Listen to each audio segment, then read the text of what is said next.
Hello everyone and welcome to what is going to be a correctly filmed, correctly edited and correctly lit review of my custom MOC 5972 Alton Hall, otherwise known as the Hogwarts Express. Now those who may have seen my other videos, or my earlier videos, my first ones on this channel of this locomotive, you know that this didn't really start off that well.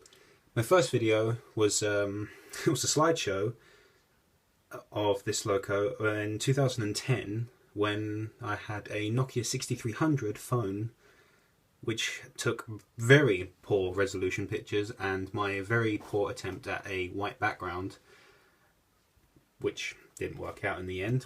You see that had, for those who at first saw it, it actually had copyrighted music on it, and once it started getting hits, which I was very surprised at, it got quite popular quite quick. I had to change the music, which is why it now has that sort of peaceful morning wake up sort of song. And then in 2012 I had a 1080p camcorder, but when I edited the video I accidentally set the I accidentally left the settings on 4:3 mode. So what you'll see is a 1080p video that's in 4:3, so there's big black boxes around it, which is rather annoying. And then last year I had my iPhone finally changed to a blooming better phone. I had an iPhone 3GS, and then I realised that only records at 480, so I've still not bought you a full 1080 video of this locomotive, and we are going to be seeing this not shaky. I have a stand. I've actually built a Lego stand to hold my phone while I record this, and I know it's just been me talking while a still image has been on your screen, but I just want you to sort of appreciate it from this angle while I just give you the backstory on this locomotive. I first got the Hogwarts Express in 2001. I actually got the first Hogwarts Express Harry Potter set, number 4708, and ever since then I've just absolutely adored the locomotive. And then over the years after I had it, it remained built for quite a long time, and then in the early 2000s, sort of around 2003, 2004, it got broken up into my Lego collection.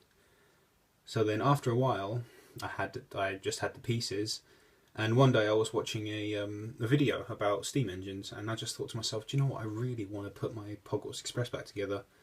And then I went one step further and started to build one myself. When this locomotive was rebuilt in the mid-2000s, it actually had some rather ugly wheels on it. It had Technic 1x4 wheels. I can't think of what the part name is, but it's basically a wheel which has 6 stud holes, which I used for the wheels because I was able to attach piston rods to them. And I didn't know about custom wheels at the time, and as you can see here, I have some nice big XL driver wheels from BigBenBricks.com, who I very much appreciate for making such splendid wheels, otherwise this locomotive would never have been possible.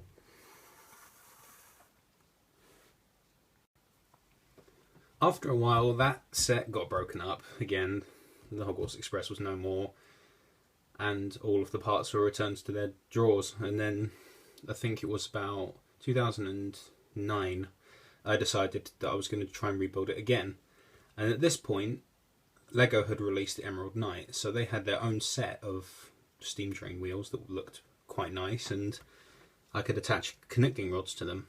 So I bought an extra set. At the same time I also had the Emerald Knight set, which I've now sold because I'd rather have my own custom creations than Lego built ones. And then that's when the journey started to build the new one. I started first building it on Lego Digital Designer in late 2009, and then I ordered the parts from a service called Design by Me, which is actually not around anymore, where you could build the model on Lego Digital Designer and then order it through Lego, and they would print you a custom box and the custom instructions if applicable, and then they'd send it to you.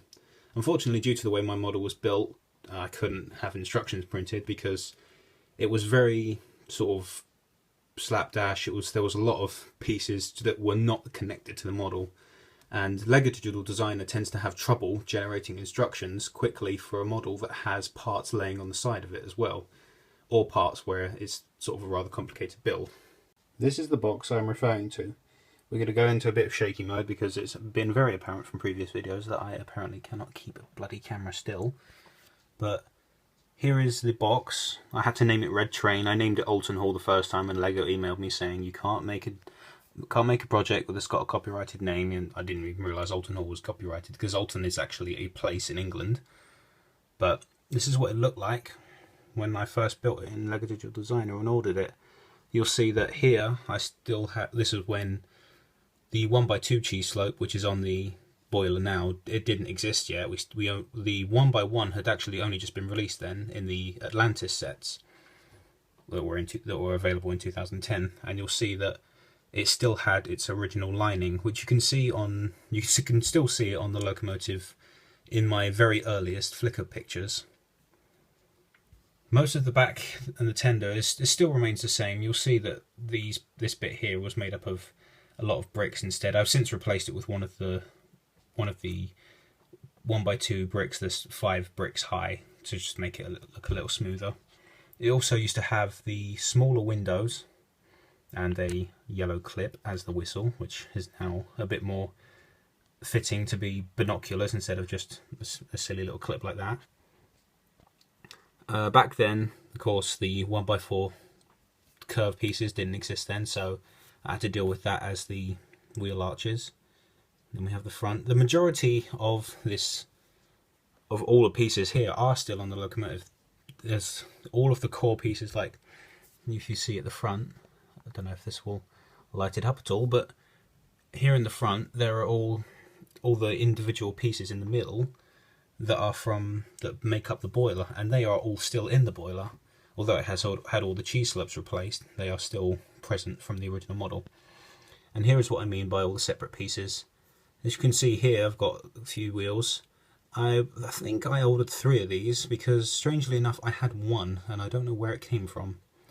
But you'll see black bars here, or black flex tube here, black shovel, a few extra pieces. This big black piece here was actually the cap for the 9-volt motor, because this was originally just going to be powered by 9 volts. But after a while, it soon became obvious that 9 volt was sort of getting very expensive to run, and then it was easier to start switching to power functions. Some of you who are also fans of my cars will also notice here that there is the grille formation for one of my Dodge Charger builds from a while back. I still have, actually no, I don't still have that. I still have it on LED, but I don't have it in brick anymore. That set was actually broken up to give me some more pieces for other projects. But I have built a minifig scale 1970 Charger, which is also on my Flickr page, so feel free to check that out. But yeah, this is what the boxes look like back then. Designed by me. Order number. The order number is very strange because at the end of it says 2795, and this locomotive's number is 5972. So it's almost like it was meant to be. And then the back just showed the exact same picture again, just without Red Train on it. And then we got the top, and then the sides, all the product information and stuff like that. So we go 2009, the Lego Group, and then designed by me again. I think that the demise of the Designed by Me sets was due to quality control issues that I think I read somewhere. I think it ended in about 2013, and Lego just couldn't cope with the orders anymore. There is still the logo in Lego Digital Designer to order it through Designed by Me, but it just tells you there's an error. I'm not quite sure why they haven't taken that out. But as you can see, it has definitely changed from that one order. And the more recent change here is the windows. These windows are now no longer a actual window piece. Instead, it's just this tile here, which was just a 1x3, is now followed up, and then we have a 1x2 plate and a 1x2 brick in transparent clear or trans clear, and it acts as the window. It just this sort of thicker window frame better suited the Hall class style, and the thinner Lego window didn't really suited too well. I don't know if I'm talking about the stickers before, but because it's been such a long time since I've made other videos about this. The stickers are from the 2010 Hogwarts Express set, when LEGO reintroduced the Harry Potter line for the later films. I think it was the Deathly Hallows films. And yeah, Deathly Hallows must have been 2010, around that time. And that actually had an Alton Hall. I'm so used to calling it Alton Hall. It's had a Hogwarts Express that had a tender, and it had proper stickers on it. And as you can see here, it says Hogwarts Railways, and it's rather quite a nice sticker. I cut around it because it originally did have printing on it of lining and sort of rivet detail, because it was just two big stickers, which I think actually stuck on pieces just like this, the 1x4x4 panel piece, which are in the set for the tender. But I ordered one set of these. The first set started to deteriorate after a while, and then I needed to order another set. So if you notice the Hogwarts Express stickers starting to go missing, it's probably me buying them all, because this damn thing takes them pretty quick. Because handling this thing, I tend to pick it up here, right where the sticker is, so it does eventually rub out. With the introduction of some new pieces, I was actually able to strengthen the tender. The front and back steps, originally this was sort of integrated into where the back wheel is, which is now actually spaced correctly. As you can see, this is, I think, a 2, 4, 6, 8, about an 8 or 7.5 gap, or 8, I can't really remember, but this one was half a stud off, so I've moved this wheel half a stud forwards, which I was only able to do because these back steps, where they used to be connected to all the back area, are now able to be one of these. Are now able to look like this due to this piece here, which is the newer 1x2 jumper. And as you can see, here's the older one, and they basically just made it so you could put a stud there, and it's actually proven to be very helpful, because now the step can look like that, and now it can fit on the end there without anything having to be integrated into how the back wheels attach. The tender does still have its sort of gravity based construction, where you just simply remove the 3 pieces to reveal the power functions. It's still, as in my last video, the battery box lays on its side and the cables wrap around here, and then they go to the IR receiver, which has got a bit of coal detail, just so that when this goes on, it's sort of a bit unnoticeable. It's not completely unnoticeable, but it's better than nothing, I suppose, or better than running a 9V, which is blooming expensive. In the cabin, we have a few more changes. I actually accidentally made the cab floor 1 stud higher than the tender floor, which I didn't mean to do. I didn't realise I'd done it until fairly recently, actually. I'll just take this roof off. All of this can pull apart fairly easily, just makes for easier viewing. Just move my driver out of the way. We have the interior as shown in my last video. Not much has changed from last year, because really it's just sort of sat on my shelf. But on my Flickr, you'll notice that over the last year I've been more focused on my LEGO Racers projects. So having the small alterations to this done has taken quite a while, just due to my commitments to the LEGO Racers theme. In one of my last videos, I also mentioned that the light brick that was meant to go in the fire could still fit in there, but unfortunately that may not be the case, because it doesn't really fit in there at the moment. I may be able to do a bit more moving about in sort of in the firebox and try and get the brick in there, because I would like that lit up. I did have it lit up once when I had this was a long time ago now. I had power functions going from the tender. I had a light going down this side of the tender to a light at the back.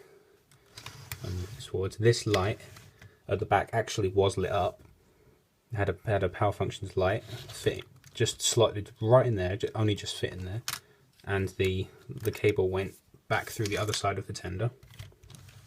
And then I had another one, because the lights are in pairs, so I had the other one run under here, and it went up into the boiler or into the firebox, and it was where the fire is.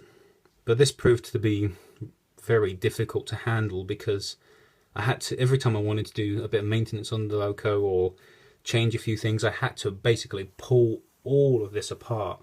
I just had to take absolutely everything out, all the power functions. I had to take all the leads out. All the leads were sort of fed through here. I had to basically just explode the damn model just so I could do some maintenance or do different changes.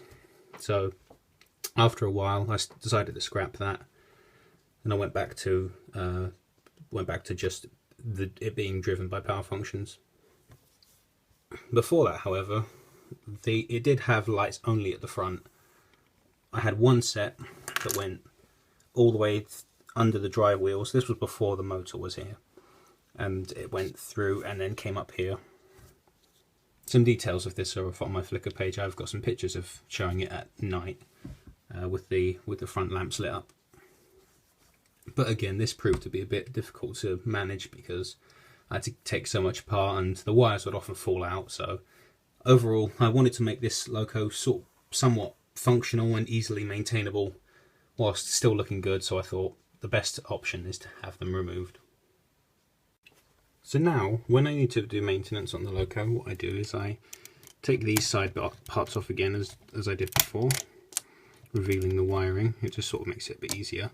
I can do this without doing this, but I might as well show some of you new viewers how this all works. Yeah, one thing that happened during the fiasco with the back wheel is that oh, sorry, my hand is right in the way. One thing that happened was all this running board at the side on the bottom sort of became a bit loose and a bit weak. Usually it really relies on these panels to hold it together. But if I give you a quick look here, here is the wire going to this is the power for the IR receiver. As you can see, it just loops around and goes to the IR receiver. And the other side, I've got these that go down the other side, exactly the same as this. Just the wires fit down the side. As you'll see, these panel pieces are like that. So the wire basically fits in this area. I was thinking of using the older type, which doesn't have these support parts on the sides. But after a while I realised that actually this is plenty of room for the wires to still get through. And luckily, since this is right in the middle, where this fits over, this block attached to the side of the battery box doesn't get affected at all either. Anyway, onwards with the taking off the tender. So I just unplug the front and back motors. So that the bottom one is the back motor, and the top one's the front motor. And what I do now is I unhook the magnet, pull this off here, and you'll see the wires are fed up through this gap here. And then we just pull this one wire through. And it's going to be a pain on camera. Usually it comes out very easily. Come on. Blooming thing. Would you get out of there? Come on. There we go. Right. So there we go. That's the tender now separated. Here's a quick look at the framework for how the bottom of the tender is. This attaches. So this is two 1x2 Technic plates with the holes in the middle so that I can clip that on. Nice loud click. And then this wire just goes under the locomotive and up through into the motor. I'll just quickly remove this front wheel set, as this tends to flop around. Well, it needs to, so it moves. But here is a quick look. There's a lot of quite loose parts on this loco, and they rely on not being handled a lot to stay on. As you can see here, we have all of the power function stuff. Since the last video, the main gear has been changed from tan to grey. Sorry, just adjusting my light there. You'll see in my Flickr page that I actually have all brake lines, and you see the brake shoes on the wheels and such, but in practice that's actually very fragile, and every time, when I first built it, every time I picked the loco up and did exactly what I've just showed you, it all fell off. So that may have to be one of the small sacrifices I make from how this was originally built. When this motor wasn't here, all of the brake stuff fit in just fine. The gear ratio hasn't changed, it's remained the same since the last build. Oh, that gear's gone a bit discoloured. Oh, it's old Lego. I have some old Lego, so that is to be expected. Here we just have the side. Oh, got some more gravity pieces that tend to fall out. Just pop those out. Come on, there we go. I'll quickly take the boiler off, because this all removes as one big piece. If I just wiggle it a bit. Oh, there we go. See, most of the controls in the back here, they are attached inside the firebox. You'll see here. You'll see that there's actually a bit of room for the light brake to go in. It does require a bit of editing, but it may be possible in the future. We have the top of the top of the underside. That sounds a bit confusing, but yeah, the top of the underside. You can see the top of the motor here. You'll see here, this is where the motor is fixed to the engine on the inside. I talked in my last video about how this was its weakest point, and it's actually now it's one of its strongest points. So I can pull this pretty damn hard, and it's not going to just all explode. Moved a little bit, but it's not just going to pop apart. Some strengthening had to be done around here because the motor would often try and twist itself out of the chassis. Because you can see all of these Technic pieces can be a bit fragile sometimes. They can try and pop out of where they're sat, but I managed to get it so that the Technic pieces will sit in and stay in without just all falling apart. All of this up here remains the same. I actually forgot a while ago that I painted these cylinder blocks. These are still black pieces, but it's a strange sort of quality control thing with Lego. Although these are black, they are very light black, if that makes any sense. They're sort of not black, they're grey. They're not as light as dark bluish grey or dark grey, but they were obviously very not black, so I had to I just gave them a coat of just acrylic paint. I did when I cleaned the loco recently, ready for this video, I did accidentally forget that I painted these, which is when I remembered, and I rubbed all this paint off.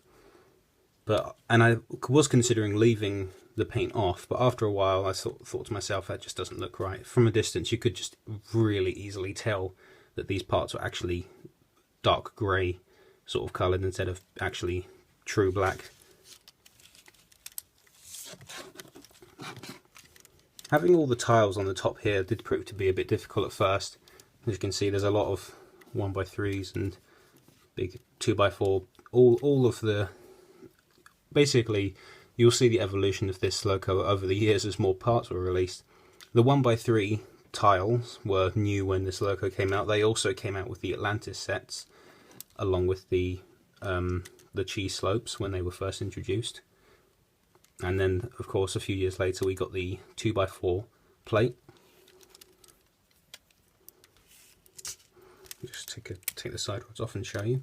Here we have the connecting rods on the sides. These tend to be these are a bit thicker than what most train builders will use. Most train builders will actually use these pieces you see in the middle here, the thin Technic bar pieces or rod pieces which have holes all the way through them. To me, that never really suited the aesthetic of this locomotive, because many, if not all British locomotives have very flat, nicely made connecting rods on the sides. So for it to have holes all the way through it, it really bugs me. So here we have just some thicker Technic pieces on the side. I don't really mind it that much, but We have there's a 5 bar in here, and there's a 4. This is actually 5.5 gap, but one end is not all the way. Looks like not all the way to the end of the piece. It's just sat in there. It's just sat half out, just to make up for this difference here, because you'll see that there's a 2 stud gap here in between the 2 back wheels, but there's a 1.5 stud gap in between the front and middle wheels. And that's because on the real locomotive this is apparent. There is the 2 front drivers are actually closer than the middle and the back, and that's just one of the small details I figured out after a while that I was able to incorporate into the design, so I did. One other new piece, which was, or one of a new fairly recent addition, was after the release of this piece, which is the 2x2 round plate, which actually has a stud center as opposed to a cross center, which honestly I don't know why they didn't just make it a stud center in the first place, but it made for the cylinder blocks to look much more attractive with them attached, because before you could just see all of this mess, sort of all the crossbars and stuff. Here you can see, if I get the camera to focus, but you can see that you'll see the stark contrast between the light shining on the black here and then the light shining on the black here. This is actually supposed to be black Lego, but like I said, it's actually very greyish instead of black.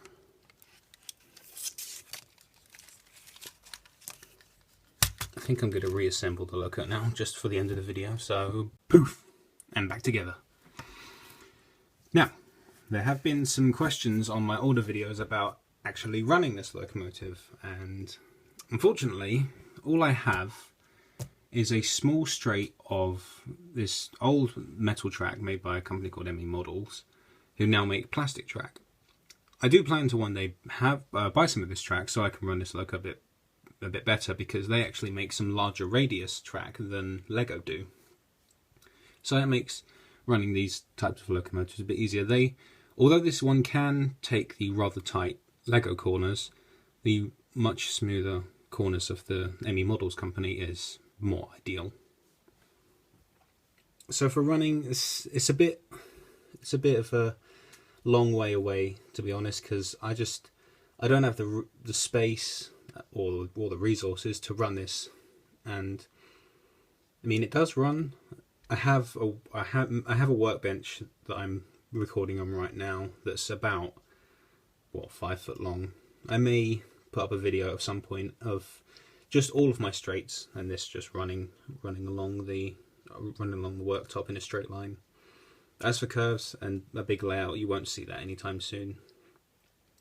A few years ago, however, I did have this running at the Steam Lego show in Swindon in England in 2013. This was when I had all of my complicated lights set up, and that was quite successful. When I got there, I expected to be part of the British Association, which is a Lego club based in the UK, because I'd applied for a membership, but unfortunately when I got there they didn't realise I had applied for a membership, and it apparently got lost. A lad there was kind enough to allow me to run my locomotive on his layout. Now unfortunately his was quite small, and my Alton Hall being rather quite big, it didn't fit. But then I ran into a fellow YouTuber and Flickr member who also builds British trains, called Techno Andrew. And I have to give a shout out to him because he was absolutely phenomenal. He let me on the layout he was operating with my Alton Hall, and I pulled a few of his small Great Western coaches, and it looked absolutely magnificent. There are some pictures on his Flickr of my locomotive at the time, taken next to his City of Truro locomotive, and it looks just great. I do plan to go back to Steam at some point. I may have to reapply for my membership for the British Association when I do, but if that ever happens, I promise I will record all of it and I will put it right up on my channel for you all to see, because I'm extremely surprised at how popular this locomotive is. Because I mean, like I said earlier in the video, my really bad quality picture slideshow has got over 20,000 views. Or I don't know, me like you have close to 30,000 views, and my 2012 one, which has got the stupid 1080p video at a 4:3 resolution, 4:3 aspect ratio, that's got almost 40,000 views. So I must be doing something right. But anyway, I think that's about it for now. As always, any more updates on my creations, on this, on my Lego Racers projects, on a few other things I've got coming up, they'll all be on my Flickr account. On my Instagram account, which I do link in my other videos, I don't tend to post that often. There are some really nice pictures of the 6 fully built Lego Racing Champions I have on there. They're sort of like a desktop background sort of type pictures. They're based on the pictures where you will see them in the cutscenes when you're introduced to them in the game. But enough about that. This is the video about the Hogwarts Express, so that's it really, actually. Oh, well, thank you for watching, and if you stuck around for the entire video, that's even better, because quite frankly I've rambled on. But as I said before, many of you are very interested in this locomotive, and I just hope that you appreciate all the time and effort and passion I put into building this over the last, must be 10 years. The last 6 years for being this particular construction, sort of a more modernised look and an actual realistic look. But I've loved the Hogwarts Express my whole life, and I even have the greatness of its number being backwards, which is actually my birthday, which is 5972, and my birthday is February 7th, 95, and that's absolutely incredible. I only realised this a few years ago, and I was just like really shocked. But it's like it was like I was destined to build it. Thank you all for watching, and I shall see you all in the next video. Goodbye.